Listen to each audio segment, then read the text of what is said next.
Alors bonjour à tous, Jean Robin, journaliste.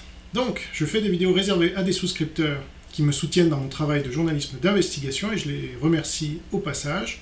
Donc j'en ai fait 145 pour l'instant, de 45 minutes en moyenne chacune, et sont des dossiers de fond sur la Chine communiste, son infiltration dans le monde, en France en particulier. Et lors de mes enquêtes, j'ai rencontré plusieurs fois, virtuellement bien sûr, le professeur Didier Raoult. Et donc j'avais déjà fait une vidéo sur lui il y a environ 3 mois, le 25 novembre dernier. Le professeur Raoult est-il un traître à la patrie? Je mettais encore un point d'interrogation, mais quand on avait regardé la vidéo, on n'avait plus beaucoup de doutes à ce sujet. Mais apparemment, il a embrigadé un certain nombre d'esprits parmi mes compatriotes, et c'est tout à fait naturel, puisque dans ces temps de crise, on cherche des gens de confiance à qui se raccrocher, et le professeur Raoult avait émergé comme étant un de ses espoirs potentiels. Mais, comme il s'est créé un lien émotionnel fort entre une partie de la population française et généralement des gens qui ne faisaient pas partie du système et qui essayaient plutôt de lui résister, et le professeur Raoult, je vois que, malgré ma dernière vidéo, qui a été vue près de 10 000 fois quand même, eh bien, certains restent accrochés à cette image de sauveur du professeur Raoult, qui serait un grand résistant du pouvoir même.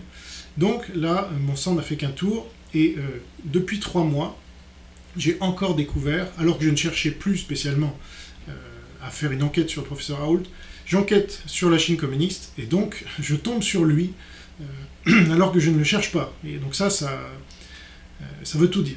Alors, je rappelle, donc oui, pour ceux qui ne me connaissent pas, je suis un journaliste qui ne lâche rien. Généralement, quand je suis sur une piste, je vais à fond, et quelles que soient les conséquences. Donc, tant pis pour le professeur Raoult, mais c'est comme ça. Moi, c'est la vérité qui m'intéresse, hein, figurez-vous, c'est pas le fait que tant de gens adulent le professeur Raoult et que donc ce serait autant de souscripteurs en moins pour moi. Je m'en fiche. Moi, je préfère leur dire la vérité, quitte à ce que quelques mois ou quelques années plus tard, ils reviennent vers moi et me disent merci d'avoir pris des risques et avoir eu le courage de dire ce que personne d'autre ne dit aujourd'hui en France, à savoir que le professeur Raoult est un pantin de Pékin. Voilà. Donc dans ma vidéo il y a 3 mois, je vous rappelle, si vous ne l'avez pas vue, sinon je vous y renvoie pour le détail, vous la trouverez sur cette chaîne, elle est gratuite en plus, donc j'avais révélé que le professeur Raoult roulait pour la Chine communiste, qu'il en faisait régulièrement l'apologie, y compris sur les chaînes d'État de la télévision chinoise, hein, donc de ces gouvernements dictatoriaux. À son IHU, vous trouviez des mondialistes comme Philippe Douste-Blazy, qui est ancien secrétaire général adjoint de l'ONU quand même, ancien ministre de la Santé, et surtout qui est membre de la Fondation France-Chine, dont le président est un certain Dominique Strauss-Kahn. Bon. Donc voilà, je vous laisse tirer vos conclusions. Il y avait aussi Geneviève Fioraso, qui avait été ministre socialiste et qui avait beaucoup contribué à travailler avec la Chine communiste sous François Hollande, et Renaud Muselier, qui est aujourd'hui président de la région PACA et qui collabore vraiment comme peu collabore avec le Parti communiste chinois. Parce que j'ai fait une vidéo entière sur lui, là par contre elle est privée. Et donc, son assistant personnel au professeur Raoult, c'est Yanis Roussel, c'est un militant LREM, donc c'est intéressant, il ne se cache pas d'ailleurs, et il est proche du président de la République. Il y a des photos avec lui et le président de la République. Donc là, ça commence à faire beaucoup. Mais il avait reçu d'ailleurs la visite de courtoisie du président de la République dans son IHU. Il n'y a pas beaucoup d'établissements comme ça de santé qui ont eu droit à cette visite du président de la République en personne, ainsi que du ministre de la Santé, Olivier Véran, sur lequel j'ai consacré une vidéo entière, et je vous y renvoie, elle est publique celle-là, qui est vraiment un collabo de la Chine communiste. Donc quand on ajoute tout ça, déjà, on a suffisamment d'éléments pour condamner, théoriquement, le professeur Raoult, quels que soient par ailleurs ses travaux sur l'hydroxychloroquine. Et puis j'ajoutais quand même qu'il avait, en 2018, fait l'apologie de Bill Gates dans Le Point, où il avait une chronique hebdomadaire pendant plusieurs années. Voilà. Donc, comme je vous le disais, j'ai continué mes enquêtes sur la Chine communiste depuis 3 mois. Je fais 3 vidéos par semaine de 45 minutes chacune, donc je traite à chaque fois d'un thème de fond, d'une personnalité, d'une entreprise, d'un pays, voilà, ou de l'infiltration de la Chine communiste sous ses différentes formes. Et donc j'ai croisé à nouveau le nom du professeur Raoult quand je m'y attendais pas. Et donc, j'ai fait une vidéo par exemple sur Alain Mérieux. Alors lui qui est un des pires collabos français de la Chine communiste, parce que il y a plusieurs éléments, mais le pire, c'est qu'il fait partie des 2 Français, avec Jean-Pierre Raffarin, à avoir reçu la médaille de l'amitié de Xi Jinping, du Parti communiste chinois. Donc c'est devant 500 millions de Chinois, c'est retransmis à la télévision. Donc c'est vraiment la médaille de la honte, parce que ça veut dire que vous avez rendu d'énormes services à la dictature chinoise pour recevoir cela. Donc Jean-Pierre Raffarin, j'y reviens pas, tout le monde le sait maintenant, en tout cas j'espère, en tout cas ceux qui ont regardé mes vidéos publiques ou privées. Mais Alain Mérieux, c'est moins connu parce que c'est un milliardaire, il est moins présent sur les plateaux télé que Jean-Pierre Raffarin, c'est moins qu'on puisse dire. Et donc, il a aidé la Chine communiste parce qu'il a notamment donné les clés du P4 de Wuhan. Voilà. Comme par hasard, là aussi, ça se retrouve. Et donc, c'est lui qui a sauvé le projet quand il devait être abandonné en 2008. Il en a présidé, si vous voulez, la responsabilité jusqu'en 2015. Et donc, il leur a permis d'avoir cette arme bactériologique dont ceux qui sont bien informés savent que vienne cette pandémie du virus du Parti communiste chinois. Donc pour cela, Raffarin, qui avait lui-même initié la transmission de ce qui allait devenir le P4 de Wuhan, et Alain Mérieux, donc, ont été décorés.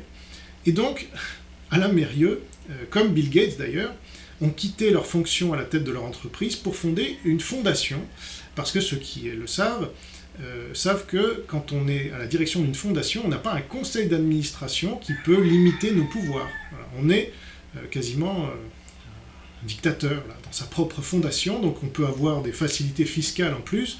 Bref, Alain Mérieux dirige la fondation Mérieux, qui porte bien son nom, et qui en fait partie, figurez-vous, c'est ce que j'ai découvert en faisant mon enquête, eh bien un certain professeur Didier Raoult. Mais oui, alors là, franchement, ceux qui atterrissent pas, en plus, c'est même pas tout, c'est que en plus vous avez qui d'autre dans cette fondation? Vous avez un certain professeur Jean-François Delfrécy, mais oui, le président du conseil scientifique. Donc quand on ajoute tout ça, sachant que donc Alain Mérieux est membre du conseil stratégique de la France-China Foundation, qui rassemble, si vous voulez, Raffarin, Fabius, ils sont tous là, Alain Mérieux, Hubert Védrine, vous avez vraiment les plus collabos de la Chine communiste. D'ailleurs, dans les Young Leaders de la France-China Foundation, vous avez aussi le fils de Mérieux, qui a pris sa suite, donc Alexandre Mérieux, donc, voilà, aucun doute. Et donc, Raoult figure parmi tous ces gens-là, si vous voulez, dans les cercles de tous ces gens-là. La Fondation Mérieux, c'est pas rien. Donc, Alain Mérieux a vu sa fortune personnelle passer de 5 à 8 milliards d'euros de 2019 à 2020. Alors lui, la crise, sa petite entreprise connaît pas la crise, comme chantait Bachung. Et là, notamment, une des raisons pour lesquelles sa fortune a augmenté, c'est que Mérieux vend des tests PCR. Tiens donc. Et alors, qui fait la promotion des tests PCR depuis très très très longtemps en France? C'est pas le professeur Raoult? Et est-ce que le professeur Raoult, qui aime beaucoup dénoncer les conflits d'intérêts chez les autres, bien sûr, Gilead, etc., est-ce qu'il n'aurait pas un petit conflit d'intérêts quand son IHU achète des tests de BioMérieux qui s'appellent BioFire? Voilà, tout ça on découvre quand on fait des enquêtes, mais c'est pas les grands médias qui vont vous le dire. Donc là, je vais vous faire entendre les quelques secondes d'une vidéo que vous pouvez retrouver, qui est sur le site de l'IHU de Marseille, qui s'appelle « Histoire de la réalisation des tests Covid-19 à l'IHU », où une assistante du professeur Raoult explique qu'ils se sont équipés en BioFire, qui est donc cette solution de test PCR de BioMérieux. Alors on l'écoute. Et on a également donc les kits BioFire. Donc au début on avait un test spécial Covid, maintenant il est associé au reste du panel respiratoire. Donc ça qui est utilisé au POC. Voilà. Donc, vous voyez, il suffit de chercher un peu, mais c'est pas eux qui vont vous le dire évidemment, donc c'est pour ça qu'on a des journalistes théoriquement, et c'est pour ça que je remercie mes souscripteurs, parce que c'est grâce à eux, et vous pouvez les remercier aussi si vous bénéficiez de cette vidéo sans avoir souscrit, parce que c'est grâce à eux que je peux faire mon travail et d'être rémunéré pour son travail. Voilà. Tout travail mérite salaire. Donc, ça pose quand même un certain nombre de problèmes, non? Je ne sais pas ce que vous en pensez, maintenant je ne sais pas à quel niveau vous allez décrocher du professeur Raoult et commencer à comprendre son petit jeu, parce que vous pourrez dire « Ah non, mais dans les médias, il est très critiqué. » Oui, mais déjà, il est invité. Tentez plus. Et il fait la promotion de ses livres, qui se vendent par... Là, il est numéro 1 des ventes sur Amazon, pour simplement la compilation de ce qu'il a déclaré depuis février, qui contient un certain nombre de février 2020, qui contient d'énormes mensonges d'ailleurs, et d'énormes contradictions, ce qui fait que Michel Onfray lui-même s'en est départi, fin décembre 2020, il a dit oui, bon, ce monsieur ne reconnaît pas ses erreurs quand même, c'est gênant. Si même Michel Onfray, dont il était proche, il n'arrêtait pas d'en dire du bien, professeur Raoult, etc., si même Michel Onfray l'a compris, combien de temps vous allez mettre à comprendre, vous? Bon. Alors, un certain nombre d'entre vous le comprenez, et vous me le dites, et vous me remerciez d'ailleurs pour ça, et je vous en remercie à mon tour. Mais bon, ça prend du temps. Donc, il a aussi osé faire la promotion d'une montre connectée chinoise. Donc là, c'est pour ça que j'ai intitulé cette vidéo Professeur Raoult démasqué, son jeu de mots. Mais franchement, il ne cache même plus son jeu, vous voyez. Il répète bien dans sa vidéo qui a été vue 1 million de fois, puisque YouTube ne censure pas ses vidéos à lui, il censure mes vidéos à moi. Quand je suis passé sur Sud Radio, ma vidéo chez Berkoff a sauté au bout d'1 heure sur leur site.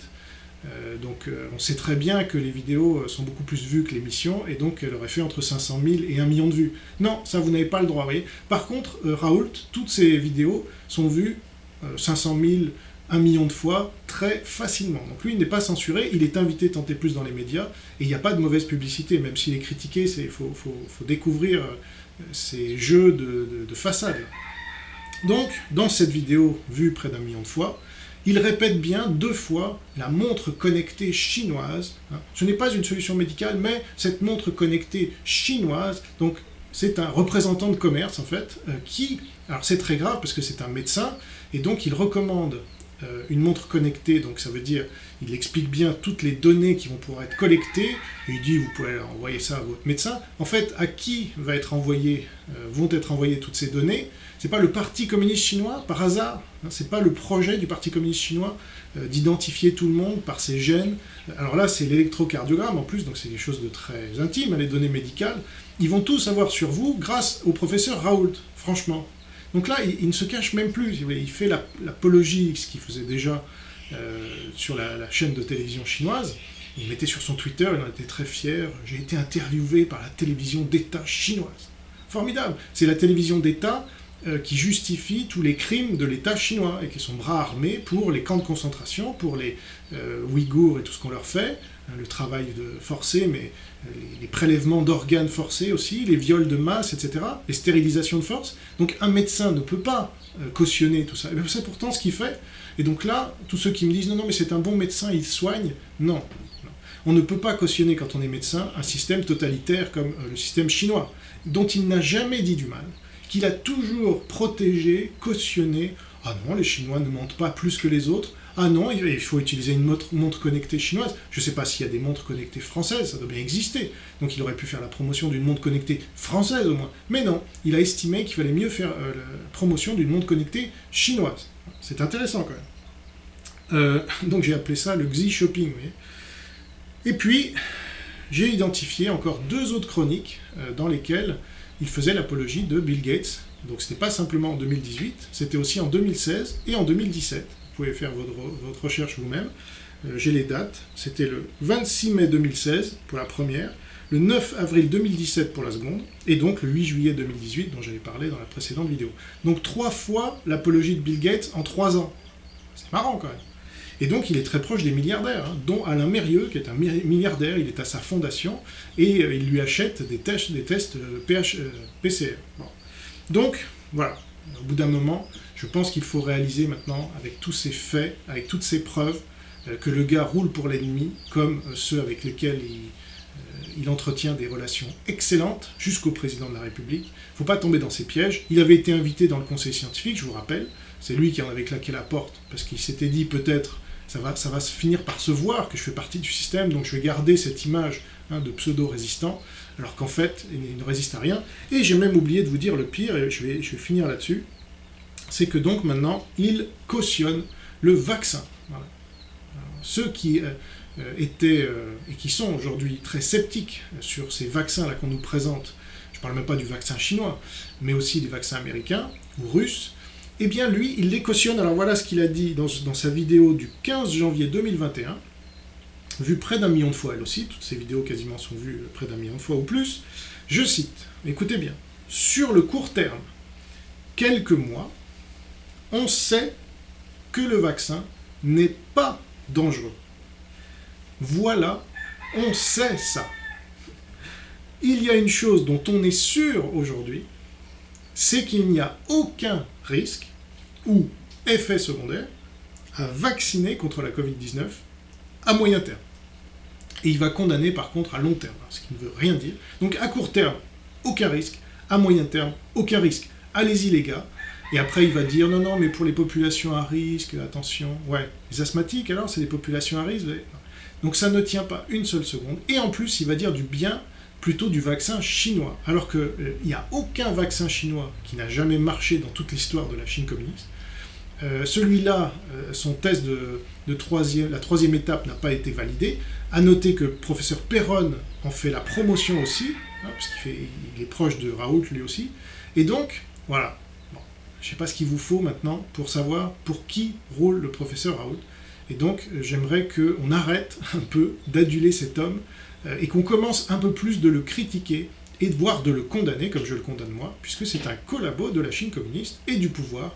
Et il simplement, la Chine communiste a des gens dans tous les camps, pro-hydroxychloroquine, anti-hydroxychloroquine, ce qui lui permet de gagner à tous les coups, voilà, et d'embrigader des gens qui autrement se seraient braqués, parce que là il est en train, comme je l'ai dit dans une vidéo récente, d'emmener tout le monde, tous les moutons là. Ah non, c'est le professeur Raoult qui l'a dit, alors ça va. Eh ben non, vous êtes tombé dans son piège, voilà, et dans le piège du système. Vous croyez qu'ils sont bêtes? Ben non, ils sont intelligents. Beaucoup ont fait l'ENA, vous croyez que n'importe qui peut entrer dans l'ENA? Zemmour a raté 2 fois l'entrée à l'ENA. Donc il faut être un peu intelligent quand même. Donc ne sous-estimez ni les gens qui sont au pouvoir, ni le professeur Raoult, ni la Chine communiste surtout. Voilà.